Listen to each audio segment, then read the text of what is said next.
Hari Om and good morning. Welcome to the online class of Mcom College. നമ്മൾ ഇന്നലെ കണ്ടത് single value എസ്റ്റിമേറ്ററിൽ single വാല്യൂയും കണ്ടു, അതുപോലെ interval എസ്റ്റിമേറ്ററും രണ്ടും കണ്ടു, പോയിൻ്റ് എസ്റ്റിമേറ്ററും അതുപോലെ തന്നെ ഇൻ്റർവെൽ എസ്റ്റിമേറ്ററും എന്താണെന്ന് ഞാൻ ജസ്റ്റ് ഒന്ന് പറഞ്ഞു. So we can see that point estimator enable the estimation of a single value in order to assess the values of population phenomena. We are going to find the parameters of population.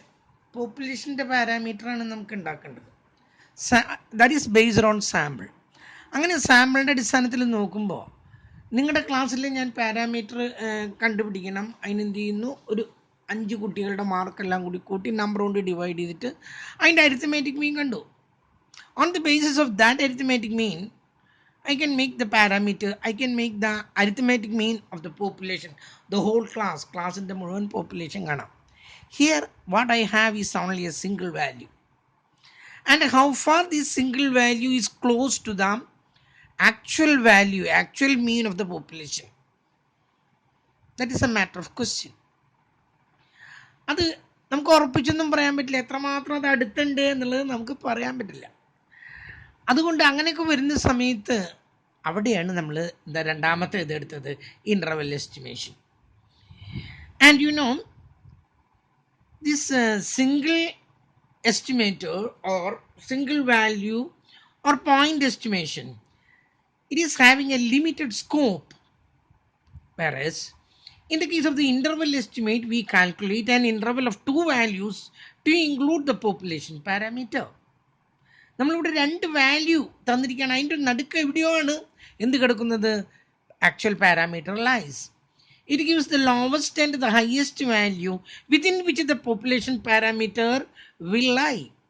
ആ 2 lower ലിമിറ്റും higher limit upper limit എന്നിട്ട് പറയുന്നത് ഇതിൻ്റെ നടുക്ക് എവിടെയോ ഇതിൻ്റെ ഇടയിലാണ് എന്ത് കിടക്കുന്നത്, പോപ്പുലേഷൻ പാരാമീറ്റർ കിടക്കുന്നതെന്ന് പറഞ്ഞാൽ അത് കുറേ കൂടി അതിൽ കറക്റ്റായിരിക്കും. An interval estimate describes the range of values within which the population parameter is expected to lie. ഏകദേശം ഒരു ഐഡിയ, ആ റേഞ്ചിൻ്റെ ഉള്ളിൽ ഒരു വാല്യൂ അല്ല, കുറേ വാല്യൂസ് ഉണ്ട്, അതിൻ്റെ ഇടയിൽ എവിടെയോ ആണ് ഇത് കിടക്കുന്നത് എന്ന് പറയുകയാണെങ്കിൽ അതിനായിരിക്കും കുറേ കൂടുതലായിട്ട് ആധികാരികത. Usually interval estimates are made at a desired level of confidence. വെറുതെ വായി തോന്നിയോണ്ട് അങ്ങോട്ട് അതിൻ്റെ ഇൻ്റർവെല്ലൊന്നും പറയാൻ പറ്റില്ല. അതിനൊരു ഡിസൈൻ ലെവൽ ഓഫ് കോൺഫിഡൻസ് ഉണ്ട്. The level of confidence means the probability that the interval values will contain the true population parameter. അതൊരു പ്രോബബിലിറ്റിയുടെ അടിസ്ഥാനത്തിലാണ്. ആ പ്രോബബിലിറ്റിക്ക് ഇടയിലാണ് എന്ത് വരുന്നത്, ഈ പോപ്പുലേഷൻ പാരാമീറ്റർ വരുന്നത് എന്ന് പറയുന്നത്. ഒരു പ്രോബബിലിറ്റിയുടെ അടിസ്ഥാനത്തിലാണ് ആ 2 ഇൻ്റർവെൽ നമ്മൾ കണ്ടുപിടിക്കുന്നത്. Generally the confidence level are fixed at 99%, 90%, 95%. അങ്ങനെയൊക്കെയാണ് സാധാരണ കണക്കാക്കുന്നത്. അപ്പം നമ്മൾ ആദ്യത്തെ കോളത്തിൽ ഞാൻ വെറുതെ ഒന്ന് കാണിക്കാനുണ്ട് confidence coefficient value, coefficient value ഈ കോളത്തിൽ കാണിക്കുന്നു. രണ്ടാമത്തെ കോളത്തിൽ ഞാൻ സ്റ്റാൻഡേർഡൈസ്ഡ് നോർമൽ കോൺഫിഡൻസ്, സ്റ്റാൻഡേർഡൈസ്ഡ്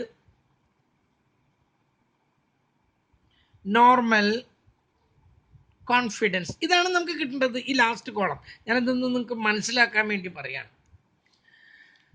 ഇത് സാധാരണ പറയുന്നത് 90% എന്ന് പറഞ്ഞാൽ 0.90 അത് പറയാറുണ്ട്, 95 പറയാറുണ്ട്, 0.95, 99 പറയാറുണ്ട്, ദാറ്റ് മീൻസ് 0.99. ഇതൊക്കെയാണ് സാധാരണ പറയാറ്. ചില കേസുകളിൽ 0.98 ഒക്കെ തന്നിട്ടുള്ളതൊക്കെ ഉണ്ട് കേട്ടോ. എന്തോ ആവട്ടെ, നമുക്ക് ഇത് 3 മാത്രം ഒന്ന് പഠിക്കാം. ഇതാണ് സാധാരണയായിട്ട് തരുന്നത്. ഇതിൻ്റെ വാല്യൂ കണ്ടുപിടിക്കുന്നതിന് മുൻപ് confidence level is the expected level of accuracy estimating the interval within which the population parameter is expected to lie. നമ്മൾ എക്സ്പെക്റ്റഡ് ലെവൽ ഓഫ് ആക്യുറസി ഏകദേശം എത്ര വരണം, ഏത് 2 സംഖ്യയ്ക്ക് ഇടയ്ക്ക് കിടക്കണം, അതിനാണ് ഈ കോൺഫിഡൻസ് ലെവൽ എന്ന് പറയുന്നത്. it is considered to be a reciprocal of the level of significance and it is denoted as alpha. കേട്ടല്ലോ, ഇത് കിട്ടുന്നത് ഇതിന് ആൽഫ എന്നാണ് പറയുന്നത്. ഇത് കോൺഫിഡൻസ് ലെവലായിട്ട് മാറ്റുമ്പോൾ അത് എഴുതുന്നത് 1 മൈനസ് ആൽഫ എന്നാണ് ഇതിന് എഴുതുന്നത്. 1 മൈനസ് ആൽഫ എന്നാണ് ഇതിനെ പറയാം. അപ്പം 90% എന്ന് പറഞ്ഞാൽ 1 മൈനസ് 0.90 എന്ന് പറഞ്ഞാൽ എത്രയാണ്? 0.1 കിട്ടി. 95 എന്ന് പറഞ്ഞാൽ എന്താണ്? 1 മൈനസ് 0.95 എന്ന് പറഞ്ഞാൽ 0.05 കിട്ടി. 99 എന്ന് പറഞ്ഞാൽ 1 മൈനസ് 0.99 എന്ന് പറഞ്ഞാൽ 0.01 കിട്ടി.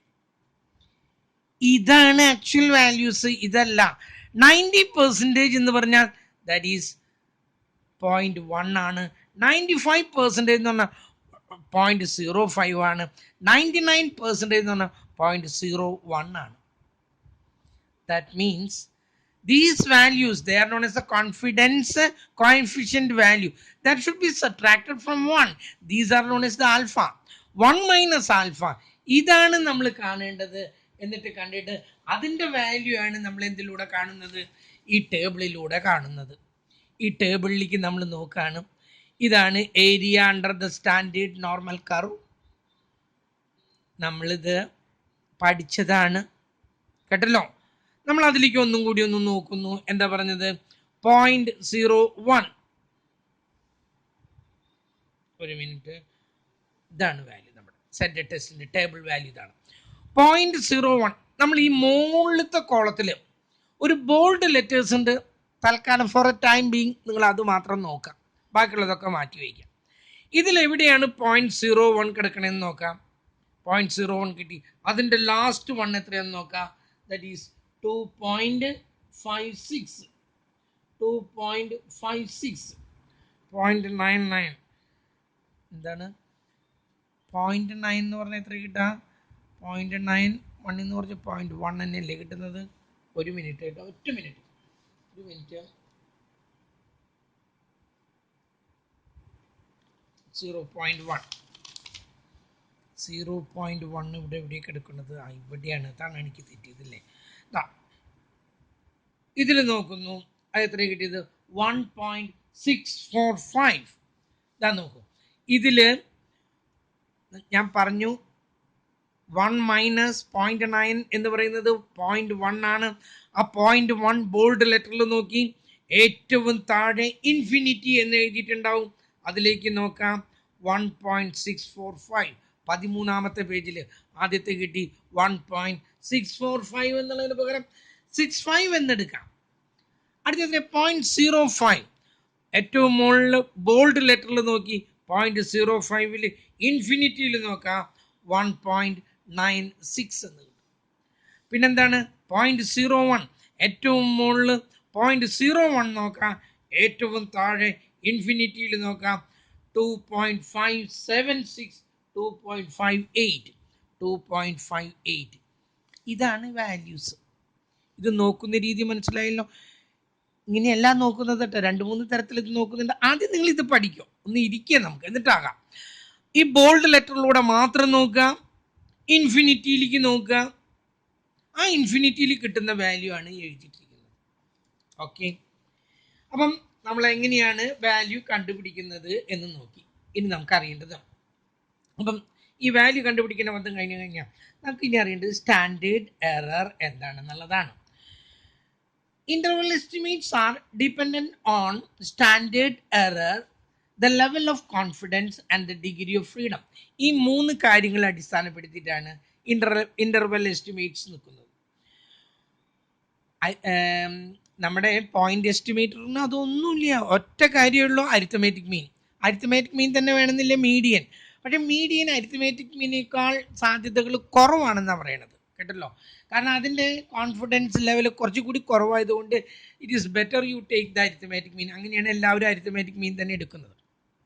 പക്ഷേ ഈ ഇതിൽ വരുമ്പം എന്തിൽ ഇൻ്റർവെൽ എസ്റ്റിമേറ്ററിൽ വരുമ്പോൾ അത് മാറി നമുക്ക് 2 വാല്യൂ കിട്ടണം, അതിന് 2 കോൺഫിഡൻസ് ഇൻ്റർവെൽ കിട്ടണം. അത് all these things depends on the standard error, level of confidence and the degree of freedom. ഇത് ഓരോന്നും ഞാൻ ഇങ്ങനെ പറയാം. ആദ്യം നോക്കൂ, സ്റ്റാൻഡേർഡ് എറർ എന്താണെന്ന് നോക്കാം. Standard error means standard deviation. Standard ഡീവിയേഷനെയാണ് സ്റ്റാൻഡേർഡ് എറർ എന്ന് ആക്ച്വലി പറയുന്നത്. When a sample and its value are given for estimation, the basis of calculation is the standard error. Standard എററിനെ ബേസ് ചെയ്തിട്ടാണ് നമ്മൾ calculate ചെയ്യുന്നത്. It is the standard deviation of sampling distribution. Sampling ഡിസ്ട്രിബ്യൂഷൻ്റെ standard ഡീവിയേഷനെയാണ് standard error എന്ന് പറയുന്നത്. അതൊരു measure of വാരിയേഷനിൽ, measure of deviation, measures of ഡിസ്പേർഷനിൽ നിങ്ങൾ പഠിച്ചിട്ടുള്ളതാണ് കഴിഞ്ഞ വർഷം. അതിലത്തെ ഒരു വാല്യൂനെയാണ് സ്റ്റാൻഡേർഡ് ഡീവിയേഷൻ എന്ന് പറയുന്നത്. അതിനെയാണ് നമ്മളിവിടെ സ്റ്റാൻഡേർഡ് എറർ എന്ന് പറയുന്നത്. It is the standard deviation of the sampling distribution. അത്രമാത്രം. Standard error plays an important role in large sample theory and forms on the basis of testing of hypothesis and statistic estimation. നമ്മളിവിടെ testing of hypothesis ആണ് നമ്മൾ മെയിനായിട്ട് പഠിച്ചുകൊണ്ടിരിക്കുന്നത്. അതിലേക്ക് എത്തിയിട്ടില്ല. അതുപോലെ ഇവിടെ ഈ രണ്ട് ഇൻ്റർവെൽ എസ്റ്റിമേഷന് ഇതിനൊക്കെ വളരെ ഇമ്പോർട്ടൻ്റ് ആയിട്ടുള്ള ഒന്നാണ് ഈ standard error. It is use to test the reliability of sample. ഈ സാമ്പിള് റിലയബിൾ ആണോ, സാമ്പിളിൽ വല്ല തെറ്റുണ്ടോ എന്ന് ടെസ്റ്റ് ചെയ്യാൻ, എന്ന് ചെക്ക് ചെയ്യാൻ, അതിന് വേണ്ടിയിട്ടാണ് സ്റ്റാൻഡേർഡ് എറർ ഉപയോഗിക്കുന്നത്. And before that, there are two types of samples. One is large sample and the other one is small sample. Large sample is considered to be the number of samples 30 or above. 30 അതിലധികമോ ആണെങ്കിൽ large sample എന്ന് പറയുന്നു. And if it is less than 30, that means 29 and less than 29, that is considered to be the small sample. Large sample ആണെങ്കിൽ standard error calculate ചെയ്യുന്നതിൻ്റെ formula ഇതാണ്, sigma by root N. ഇതാണ് standard error. This is the case of large sample. If the size of the sample is 30 or above. If it is less than 30, that means 29 or less than 30, then the standard error is equal to standard deviation by root of n minus 1. ഇതാണ് standard error. അപ്പോൾ standard error means standard deviation. But in the case of the large sample, that means above 30 or above, we use the standard error as sigma by root n. Whereas if it is a small sample, that means 29 or less than 29, we use the formula sigma by root of n minus 1. അപ്പോൾ standard error എന്താണെന്ന് മനസ്സിലായി. ഇനി degree of freedom ആണ്. Degree of freedom എന്ന് പറയുമ്പോഴേ there are two types of test. One is t-test, students t-test, and the other one is z-test. രണ്ടെണ്ണം നിങ്ങളൊന്നും അറിയും. In the case of the large sample, 30 അതിലധികമാണെങ്കിൽ we use z-test. z-test ആണ് നമ്മൾ ഉപയോഗിക്കുന്നത്. And in the case of the z-test, degree of freedom is infinity. Degree of freedom എന്തിലാണ് നോക്കുന്നത്? നമ്മൾ ഇൻഫിനിറ്റിയിലാണ് നോക്കുന്നത്. അതായത് ഈ ടേബിളിൽ അവസാനം എഴുതിയിട്ടുണ്ട് INF, ഇൻഫിനിറ്റിയിലാണ് ഈ പറഞ്ഞ വാല്യൂസ് മുഴുവൻ നമ്മൾ നോക്കിയത്. Okay, that is the case of set test. Whereas if the number is small, that means 29 or less than 29, we use students test, that is known as a t-test. And in this case, the degree of freedom is n minus 1. അതായത് ഈ സംഖ്യ ഇവിടെ നമ്മൾ എഴുതിയിട്ടില്ലേ n minus 1, അതാണ് എടുക്കുന്നത്. അപ്പം 16 സംഖ്യകളാണ് തന്നിട്ടുള്ളതെന്ന് കരുതാം. 16 നിന്ന് 1 പോയി എത്ര? 15. ഇതിലാണ് നോക്കുന്നത്, ഇൻഫിനിറ്റിയിലല്ല നോക്കുന്നത്, 15ലാണ്. നമുക്ക് 10 സംഖ്യകളാണ് തന്നിട്ടുള്ളത്. 10 നിന്ന് 1 പോയാൽ എത്രയാണ്? 9 ആണ്. 9ലാണ് 0.1ൻ്റെ നേരെ 0.5ൻ്റെ നേരെയൊക്കെ നോക്കുന്നത്, ഇതിലാണ്.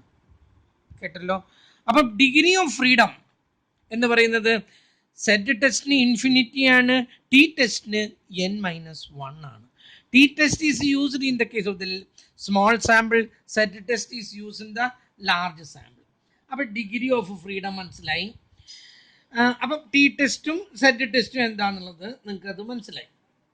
ഇനി നമുക്കറിയേണ്ടത് ഇതിലേക്ക് എങ്ങനെ ഇതിൻ്റെ ആപ്ലിക്കേഷൻ എന്ന് പറയുമ്പോൾ നമ്മൾ സാധാരണയായിട്ട് ചെയ്യുന്നത് ഓരോ പ്രോബ്ലം ഫോമുലയിലേക്ക് അല്ല ഒരു പ്രോബ്ലത്തിലേക്ക് നമുക്കത് നോക്കാം. എന്താണ് ആദ്യത്തെ ഒരു പ്രോബ്ലം എടുക്കുന്നത്? എഴുതിയിരിക്കുന്നത് A sample survey of 81 documentaries reveals an average length of the 90 minutes and SD 20 minutes. ഒരു മിനിറ്റ്, ഒരു 8 മിനിറ്റ്. അതിനു മുമ്പ് ആ സ്റ്റെപ്സ് ഒന്ന് പറയണമായിരുന്നു അല്ലേ? ആ സ്റ്റെപ്സ് പറയാതെ ഞാൻ നിർത്തി, അപ്പോഴേക്കും പ്രോബ്ലത്തിലേക്ക് കടന്നു. അപ്പം സ്റ്റെപ്സ് ഇൻ എസ്റ്റിമേറ്റിംഗ് പോപ്പുലേഷൻ മീൻ. അപ്പം നമ്മൾ പോപ്പുലേഷൻ മീനിൻ്റെ ആ രണ്ട് ബൗണ്ടറി എങ്ങനെ കണ്ടുപിടിക്കുന്നതെന്ന് ചോദിച്ചാൽ, ആദ്യം calculate the mean, standard deviation and sample size. Arithmetic മീൻ കണ്ടുപിടിക്കണം, സ്റ്റാൻഡേർഡ് ഡീവിയേഷൻ കണ്ടുപിടിക്കണം, നമ്പർ കണ്ടുപിടിക്കണം. എന്നിട്ട് നമ്മൾ നിശ്ചയിക്കുകയാണ് അത് ഏതിലേക്കാണ്, സെഡ് ടെസ്റ്റിലേക്കാണോ ടി ടെസ്റ്റിലേക്കാണോ എന്നുള്ളത് നിശ്ചയിക്കുന്നു. Find S C. എന്നിട്ട് നമ്മൾ എന്ത് ചെയ്യുന്നു? എസ് സി കാണുന്നു. If it is Z test, formula is SD by root n. If it is t test, formula is SD by root of n minus 1. ഇതാണ് ഇതിൻ്റെ പ്രത്യേകത. സ്റ്റാൻഡേർഡ് എറർ കാണണമെങ്കിൽ നമ്മൾ നമ്പർ നോക്കിയിട്ട് വേണം. നമ്പർ ലെസ് ദാൻ ആണെങ്കിൽ ഇതാണ് അപ്ലൈ ചെയ്യുന്നത്, മറ്റേതിന് ഇതും അപ്ലൈ ചെയ്യുന്നു. Then decide the level of confidence and the degree of freedom. Level of confidence എന്ന് പറയുന്നതാണ്. ഇതൊക്കെ സാധാരണ എന്തിനാ എടുക്കണമെന്ന് അറിയാം, ഞാൻ ഒന്ന് പറഞ്ഞോട്ടെ. ശ്രീ ചിത്ര ഹോസ്പിറ്റലിൽ ഒരിക്കൽ ഫോറിൻ കൺട്രീസിൽ നിന്ന് ക്യാൻസറിന് ഒരു മരുന്ന് കൊടുക്കുന്നു. അവരവിടെ അത് പരീക്ഷണങ്ങളൊക്കെ നടത്തിയിട്ടുള്ളതാണ്. നമ്മളിവിടെ കൊടുത്താൽ അത് പരീക്ഷണങ്ങളൊക്കെ നടത്തണം. ഇപ്പം നമ്മൾ കൊറോണയുടെ ടെസ്റ്റുകൾ നടത്തിക്കൊണ്ടിരിക്കുക, മനുഷ്യനിലേക്ക് 3ാമത്തെ സ്റ്റേജിൽ അതിൻ്റെ പരീക്ഷണങ്ങൾ നടത്തിക്കൊണ്ടിരിക്കുക. അത് വിജയിക്കണമെങ്കിൽ തന്നെ ഒരു 6-7 മാസം മനുഷ്യൻ്റെ ശരീരത്തിലേക്ക് അപ്ലൈ ചെയ്താൽ എടുക്കും, സമയം എടുക്കും. അല്ലാതെ അത് പരീക്ഷിച്ചു ഒരാഴ്ച കൊണ്ട് ആൾ ചത്തില്ല, ആൾക്കൊരു ഒന്നും ഉണ്ടായില്ല, അതിൻ്റെ എന്താണ് ഒരു പ്രശ്നം ഉണ്ടായില്ല എന്ന് വെച്ചിട്ടുണ്ടെങ്കിൽ ആ മരുന്ന് സക്സസ് ആയി എന്ന് പറയാൻ പറ്റില്ല. It takes more than 6 months. അങ്ങനെയാണ് അതിൻ്റെ കണക്ക്. അങ്ങനെ ഈ ചെറിയ ചിത്രയിലേക്ക് മരുന്ന് കൊടുത്തിട്ട് അപ്പോൾ അവർ 100% ആക്യുറസിയാണ് അവരോട് പറഞ്ഞത്. അവരത് ആളുകളിലേക്ക് അങ്ങ് അപ്ലൈ ചെയ്തു. കുറച്ച് ആളുകളിലേക്ക് അപ്ലൈ ചെയ്ത് അവർക്ക് അസുഖം മാറി, ക്യാൻസറിൻ്റെ ഒരു പ്രശ്നമില്ലാതെ അവർ മടങ്ങിപ്പോയി എന്നുള്ളതാണ്. ഈ കേരളത്തിൻ്റെ പല ഭാഗത്തു നിന്നും വന്നവരായിരുന്നു, അവരൊക്കെ മടങ്ങിപ്പോയി. ഒരു 6 മാസം കഴിഞ്ഞപ്പോൾ അതിൽ ഓരോരുത്തരായിട്ട് മരിക്കാൻ തുടങ്ങി. ആദ്യം ആർക്കും മനസ്സിലായില്ല. പിന്നെ 2-3 ആൾക്കാർ മരിച്ചപ്പോഴാണ് ഈ ശ്രീചിത്ര നീ മരുന്ന് കഴിച്ചവരാണല്ലോ എന്നുള്ളൊരു പ്രശ്നം അവിടെ പൊന്തി വന്നു. അങ്ങനെ അതൊരു ഇഷ്യൂ ആയി. അവിടെ ചെന്നപ്പോഴാണ് മനസ്സിലായത് അത് പ്രശ്നമായിരുന്നു. ആ മരുന്ന് കഴിച്ചവരൊക്കെ ഇതായി. അപ്പോൾ അത് ടെസ്റ്റ് ചെയ്തിട്ടുണ്ടോ എന്നൊരു ചോദ്യം വന്നു. ടെസ്റ്റിംഗ് ഓഫ് ഹൈപ്പോത്തീസിസ് നമ്മൾ ഈ പഠിക്കുന്നത് അതാണ്. അപ്പോൾ അവർ പറഞ്ഞു, ഞങ്ങളോട് പറഞ്ഞ 100% ആക്യുറസി ഉണ്ടെന്നാണ് പറഞ്ഞത്. അവിടെയാണ് കുറേ പ്രശ്നങ്ങൾ അന്ന് ഉണ്ടായി. ചില ഡോക്ടർമാരുടെ ജോലി വരെ പോയി. ചിലത് പറഞ്ഞു അതല്ല, കാശ് വാങ്ങിച്ചിട്ടാണ് അത് ചെയ്തത്, ഈ ഫോറിൻ കമ്പനിയുടെ ഒരു കൊളാബറേഷൻ ഉണ്ടായി, എന്തൊക്കെയോ ആവട്ടെ. We have to test. 100% accuracy ഉണ്ടെങ്കിലും ഒരിക്കലും 100% ആക്യുറസി ഒന്നും പറയരുത്. 95% ആക്യുറസി ഉണ്ടെന്ന് പറഞ്ഞാൽ even it is true for 100%, നമ്മുടെ ഭാഗത്തേക്ക് ഒരു സുരക്ഷ എന്ന നിലയ്ക്ക് ഒരു മുൻകൂർ ജാമ്യം എടുക്കുകയാണ്. Only 95% success will be there. നമ്മൾ അതേ പറയുള്ളൂ. Even though there is 100% accuracy, we say that there should have 95%, no 100%. ചിലതിൽ 99%, ചിലതിൽ 90%. ഇതേ നമ്മൾ പറയുള്ളൂ, അല്ലാതെ മുഴുവനായിട്ട് നമ്മൾ പറയില്ല. അപ്പോൾ ഇതാണ് സാധാരണ ഒരു നോർമൽ ഡിസ്ട്രിബ്യൂഷൻ്റെ കേസിലാണ്. എല്ലാം നോർമൽ ഡിസ്ട്രിബ്യൂഷനാണ് കേട്ടല്ലോ. ഇങ്ങനെയാണ് ഇതിൻ്റെ ഷേപ്പ്. ക്ലാസ്സിലെ കുട്ടികളുടെ ഹൈറ്റ് എടുത്തു നോക്കിക്കോളൂ, ഇങ്ങനെയായിരിക്കും ഷേപ്പ്. അതിൻ്റെ ആദ്യം ഹൈറ്റ് കുറഞ്ഞവരുടെ എണ്ണം കുറവാണ്. അങ്ങനെ വന്ന് ആവറേജ് ഹൈറ്റ് ഒരു 5 അടി 3 ഇഞ്ച് 4 ഇഞ്ചൊക്കെ വന്നപ്പോൾ ഏറ്റവും കൂടുതൽ കുട്ടികൾ അവിടെയാണ്. പിന്നെ ഹൈറ്റ് കൂടി 5 അടി 6 ഇഞ്ച്, അവരുടെ എണ്ണം കുറഞ്ഞു. 5 അടി 7 ഇഞ്ച് വീണ്ടും കുറഞ്ഞു. 6 അടി 1 ഇഞ്ച് ഒരാളൊക്കെ കാണുള്ളൂ. അതാണ് ഇങ്ങനെ ഇത് റൈസ് ചെയ്ത് ഫോളോ ചെയ്താണ് എൻ്റെ കാരണം. നോർമൽ ഡിസ്ട്രിബ്യൂഷനിലാണ് ഇത് കണക്കാക്കുന്നത്. ഇതിൻ്റെ സെൻട്രലിൽ നിന്ന് നമ്മളൊരു വര വരച്ചിട്ട് ഈ 95% എന്ന് പറഞ്ഞാൽ അല്ലെങ്കിൽ 90% എന്ന് പറഞ്ഞാൽ ഇത് മുഴുവൻ ഒന്നായിട്ടാണ് നമ്മൾ എടുക്കുന്നത്. ഇവിടെ നിന്ന് ഇങ്ങോട്ട് 0.5 ഉണ്ട്, ഇവിടെ നിന്ന് ഇങ്ങോട്ട് 0.5 ഉണ്ട്. ഇതിൽ ഈ 90% എന്ന് പറഞ്ഞാൽ നമ്മളിതിൽ 0.45 സക്സസ് ആയിട്ട് എടുക്കുന്നുള്ളൂ. ഇവിടെ നിന്ന് ഇങ്ങോട്ടും 0.45 സക്സസ് ആയിട്ട് എടുക്കുന്നുള്ളൂ. ഇവിടെയും 0.05 ഉറപ്പില്ല നമുക്ക്, ഇവിടെയും 0.05 ഉറപ്പില്ല. ഇത് 90%ലാണ് ഞാൻ പറഞ്ഞത്. 95% ഇവിടെ 0.25 ഇവിടെ 0.25 വരുന്നു. 99% ആണെങ്കിൽ ഇവിടെ 0.05 ഇവിടെ 0.005 വരുന്നു.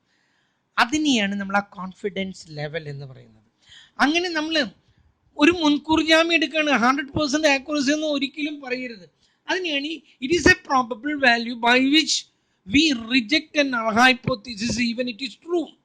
ശരിയായിട്ട് പോലും നമുക്കൊരു ഉറപ്പിന് വേണ്ടിയിട്ട് ഒരു പ്രോബബിൾ വാല്യൂ പറയാണ് 5%. 95% എന്ന് പറഞ്ഞാൽ 5% നമ്മളത് വിശ്വസിക്കാൻ തയ്യാറല്ല. ഇത് നമ്മൾ അങ്ങോട്ട് പറഞ്ഞു പോവാണ്. അതിനെയാണ് ഈ കോൺഫിഡൻസ് ലെവൽ എന്ന് പറയുന്നത്. ഓക്കെ, കേട്ടല്ലോ. അത് പലതിനും പലതരത്തിലാണ്. If that one is not given take it as 95. തന്നിട്ടില്ല എങ്കിൽ, കോൺഫിഡൻസ് ലെവൽ തന്നിട്ടില്ലെങ്കിൽ ഉറപ്പായിട്ടും നിങ്ങൾ എത്ര എടുക്കേണ്ടത്? 95% ആയിട്ടാണ് എടുക്കേണ്ടത്. ചില കേസുകളിൽ തരും, ചില കേസുകളിൽ അത് തരില്ല.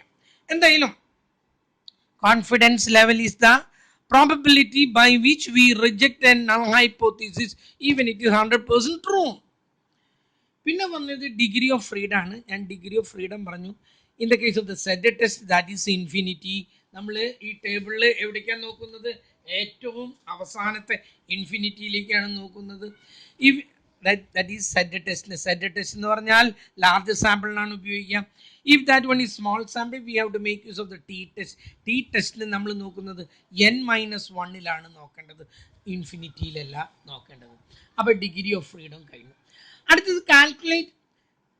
സെഡ് ടെസ്റ്റും ടി ടെസ്റ്റും കഴിഞ്ഞ ഇനി കാൽക്കുലേറ്റ് അപ്പർ കോൺഫിഡൻസ്.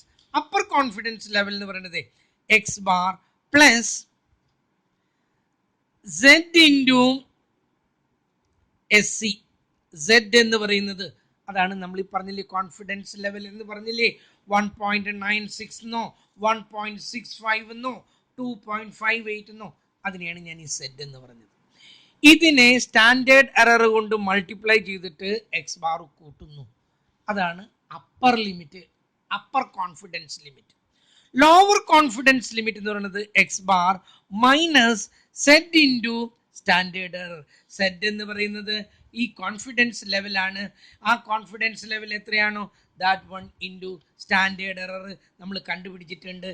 ഇതോ ഉപയോഗിച്ചിട്ട് മൾട്ടിപ്ലൈ ചെയ്തിട്ട് അത് എക്സിൽ നിന്നും കൂട്ടുന്നു, എക്സിൽ നിന്നും കുറയ്ക്കുന്നു. 2 ലിമിറ്റ് കിട്ടും. ഇങ്ങനെയാണ് നമ്മൾ ആദ്യം ചെയ്യുന്നത്. അപ്പം നോക്കൂ, A sample survey of 81 documentaries reveal an average length of 90 minutes. അപ്പം നമുക്ക് എക്സ് ബാർ തന്നിട്ടുണ്ട് 90, നമ്പർ തന്നിട്ടുണ്ട് 81, standard deviation and S D തന്നിട്ടുണ്ട് 20.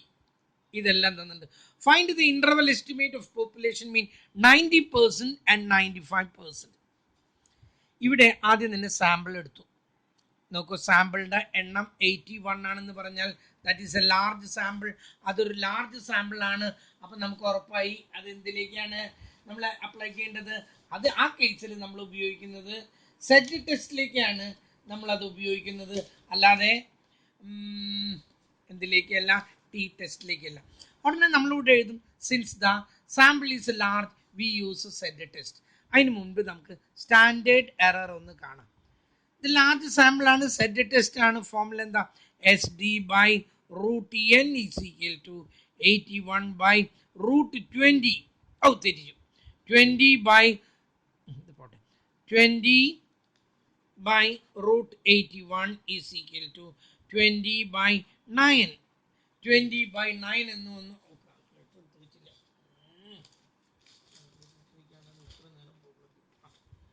20യെ 9 കൊണ്ട് ഞാൻ ഡിവൈഡ് ചെയ്യുന്നു. 9 കൊണ്ട് ഡിവൈഡ് ചെയ്യുന്നു. 20യെ 9 കൊണ്ട് ഞാൻ ഡിവൈഡ് ചെയ്യുന്നു. അപ്പം എനിക്ക് കിട്ടിയത് 2.22 എന്ന് കിട്ടി. 2.22 എന്ന് കിട്ടി. സ്റ്റാൻഡേർഡ് എറർ കിട്ടി. ഇനി നമ്മൾ അടുത്ത് കാണാൻ പോകുന്നത് എന്താ? എക്സ് ബാർ നമുക്ക് കിട്ടിയിട്ടുണ്ട്. Easy X bar plus upper limit ആണ് കാണാൻ പോകുന്നത് കേട്ടോ. സെറ്റ് 90%, ആദ്യം നമ്മൾ 90% ആണ് കാണുന്നത് കേട്ടോ. ആദ്യം കാണുന്നത് 90% ആണ്. 90% എന്ന് പറഞ്ഞാൽ ഉടനെ തന്നെ ടേബിൾ എടുത്തു. ടേബിൾ വെച്ചിട്ട് 90% എന്ന് പറഞ്ഞാൽ 0.1 ആണ്. 0.1 എടുത്തു, ഇൻഫിനിറ്റിയിലേക്ക് നോക്കി 1.645 എന്നുള്ളതിന് പകരം 1.65 എടുത്തു. അതാണ് Z. Z into S C ആണ് കിട്ടേണ്ടത്. That is equal to X bar എത്രയാണ് കിട്ടിയത്? എക്സ് ബാർ 90 പ്ലസ് സെറ്റ് കിട്ടിയത് 1.65 എന്നല്ല പറഞ്ഞത്, 645 ആണ്. 1.65 ഇൻറ്റു ഈ കിട്ടിയ 2.22. അപ്പം 2.22 കിട്ടിയിട്ടുണ്ട്. 2.22നെ ഇൻറ്റു 1.65 കിട്ടി 3.663. അതിൻ്റെ കൂടെ കൂട്ടുന്നു 90 കൂട്ടുന്നു. അപ്പം എത്ര കിട്ടിയത്? 93.66 എന്ന് കിട്ടി. 93.66 എന്ന് കിട്ടി. ഇതാ എഴുതി ഞാനിവിടെ 93.66.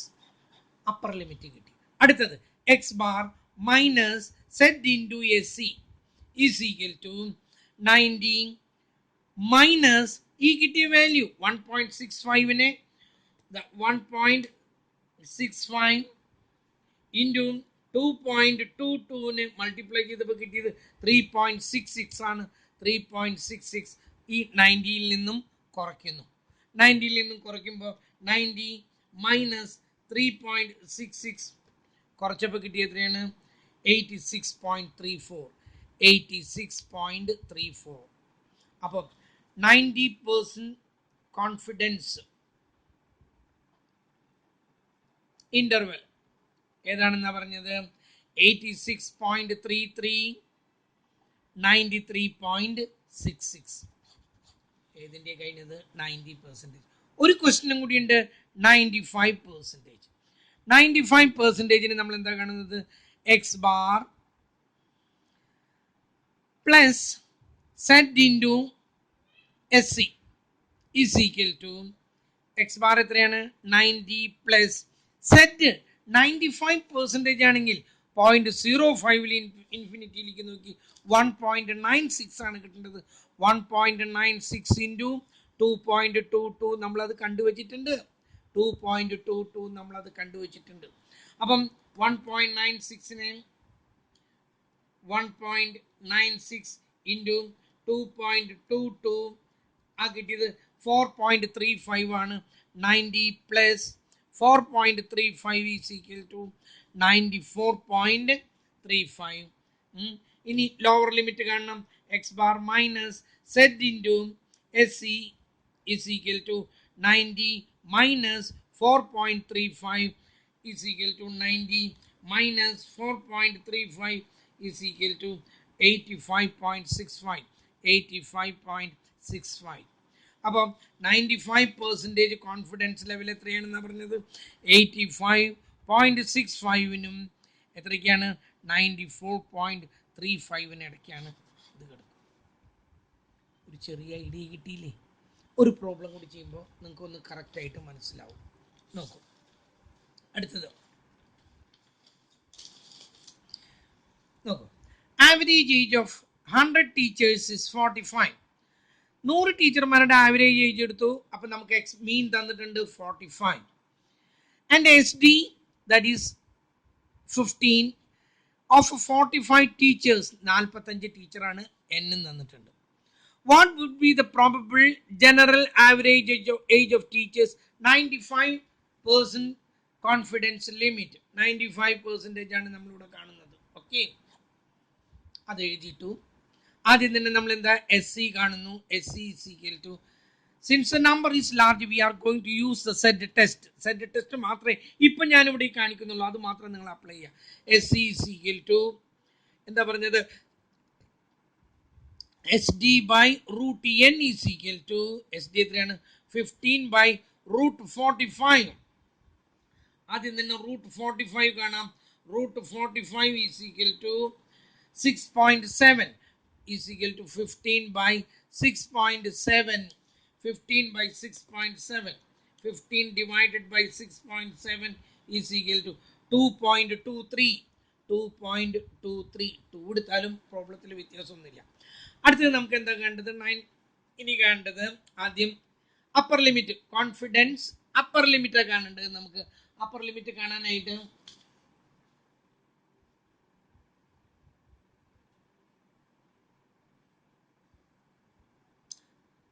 x bar plus z into sc is equal to x bar എത്ര തന്നിരിക്കണേ? 45 പ്ലസ് സെറ്റ് 95% ആണ്.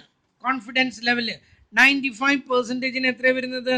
0.05 നോക്കി 1.96 1.96 ഇൻറ്റു 2.23. അപ്പം 45 plus 1.96 into 2.23 is equal to 4.37. 4.37, that is equal to 49.37. ഒരെണ്ണം കിട്ടി. അടുത്തത് x bar minus Z into S C is equal to 45 minus 4.37 is equal to 40.63. രണ്ടെണ്ണം കിട്ടി, നമുക്ക് രണ്ട് വാല്യൂ കിട്ടി. That lines between 40.63 to 49.37. കഴിഞ്ഞു. ഇത്രയേ ഉള്ളൂ. എന്താണ്? ഒരു മിനിറ്റ് കിട്ടാം. ഇനി ഇതിലേക്ക് രണ്ട് ഹോംവർക്ക് നിങ്ങൾ ചെയ്യും. അത് കഴിഞ്ഞിട്ട് നമുക്ക് അടുത്ത ടെസ്റ്റ് കാണാം. രണ്ടും കൂടി ഒരുമിച്ച് തലയിൽ കയറ്റണ്ട.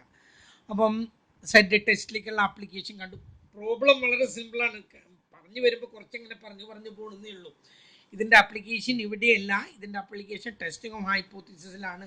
ഇതിൻ്റെ ജസ്റ്റ് ഒരു തുടക്കം മാത്രം. കേട്ടല്ലോ? കോൺഫിഡൻസ് ലെവലുകൾ കാണുന്നു. That's all for today. Then we will see the next day.